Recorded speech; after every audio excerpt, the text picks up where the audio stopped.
Parents के पास कोई super power नहीं होती है। ये भी मैंने देखा है बहुत सारे बच्चों को ये कहते हुए कि उन्होंने अपने पेरेंट्स की वजह से डिसीजन लिया। ये भी लगता था कि मेरे पेरेंट्स के पास सारी सुपर पावर है और जो वो कह रहे हैं बस वही सही है, ठीक है।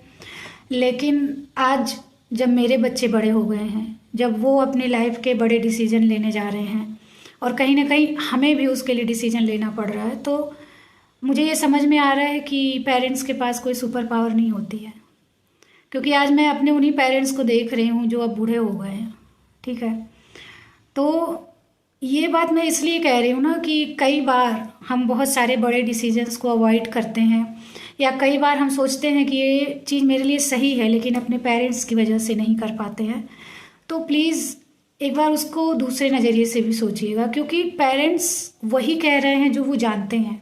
एज ए पेरेंट मैं आज ये समझ सकती हूँ कि अपने बच्चों के लिए कोई भी बड़ा डिसीजन लेना हो तो मैं उसी बिहाफ पे ले रही हूँ जितना मैं जानती हूँ या जितना मेरा अनुभव है। तो अगर कोई भी बड़ा डिसीजन लेना है लाइफ में, मेजर डिसीजन लेना है और आपको लग रहा है कि वो सही है, तो आप एक बार अपने ओपिनियन को भी कंसिडर करिए। क्योंकि कई बार सिर्फ इसी रीज़न से हम अपना कॉन्फिडेंस खो देते हैं, अपना सेल्फ कॉन्फिडेंस, सेल्फ रिस्पेक्ट, ये सारी चीज़ें भी खो देते हैं। तो आप पेरेंट्स को as a normal human being ही लीजिए।